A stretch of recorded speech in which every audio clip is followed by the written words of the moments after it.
قرآن کریم کی آیت میں نے پڑھی، اللہ پاک فرماتے ہیں کہ من قتل نفسا بغیر نفس او فساد فی الارض فکأنما قتل الناس جميعا، کہ اگر کسی نے کسی کو ناحق قتل کیا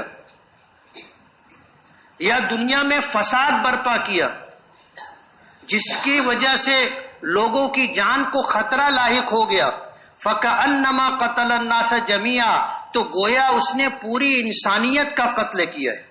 ومن احیاها، اور جس شخص نے کسی معصوم کی جان بچائی، کسی بے قصور کی جان اگر بچائی تو گویا اس نے پوری انسانیت کو زندگی عطا کی۔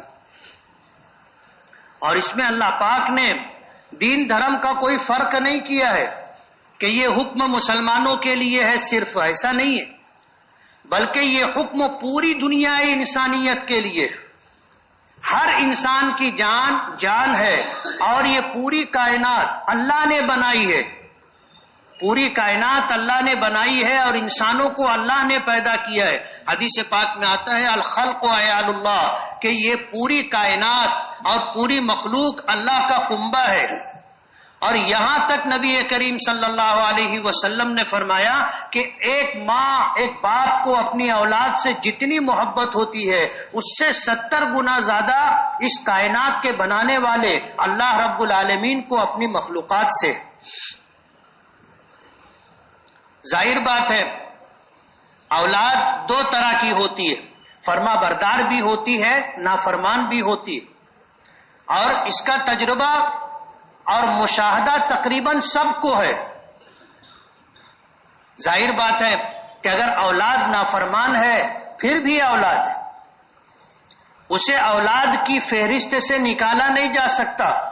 یہ نہیں کہا جا سکتا کہ یہ فرما بردار ہے تو میرا بیٹا ہے اور یہ نافرمان ہے تو میرا بیٹا نہیں ہے۔ بیٹا بہرحال بیٹا ہوتا ہے، چاہے وہ فرما بردار ہو یا نافرمان ہو۔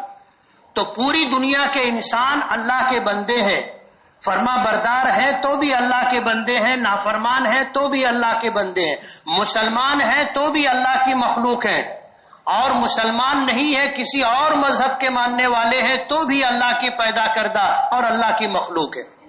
اللہ نے اس میں کوئی دھرم کا، دین کا فرق نہیں رکھا۔ حالات دو طرح کے ہوتے ہیں، ایک امن کے حالات ہوتے ہیں، ایک جنگ کے حالات ہوتے ہیں۔ امن کے حالات کی تفصیل تو میں نے آپ کے سامنے رکھی کہ کسی بے قصور شخص کی جان لینے کی اجازت اسلام نے نہیں دی، اور کسی بے قصور شخص کو قتل کرنا، ناحق کسی کی جان لینا پوری انسانیت کو قتل کرنے کے مترادف ہے۔ لیکن جنگ بھی ہو کہ مسلمانوں کی کافروں سے جنگ ہو رہی ہو، اس حالت میں بھی اسلام نے میدان جنگ میں جو لوگ ہیں اور لڑنے والے ہیں ان کے ساتھ تو لڑنے کی اجازت دی ہے، لیکن ناحق کسی کو قتل کرنے کی اجازت نہیں دی۔ صاف اور صریح اعلان ہے کہ عورتوں کو قتل نہیں کیا جائے گا، بچوں کو قتل نہیں کیا جائے گا، بوڑھوں کو قتل نہیں کیا جائے گا، بیماروں کو اور عبادت گزار دین کی خدمت کرنے والوں کو، راہبوں کو قتل نہیں کیا جائے گا۔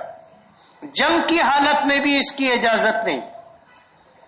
ناحق کسی کی جان لینا اسلام میں قطعاً اس کی اجازت نہیں ہے۔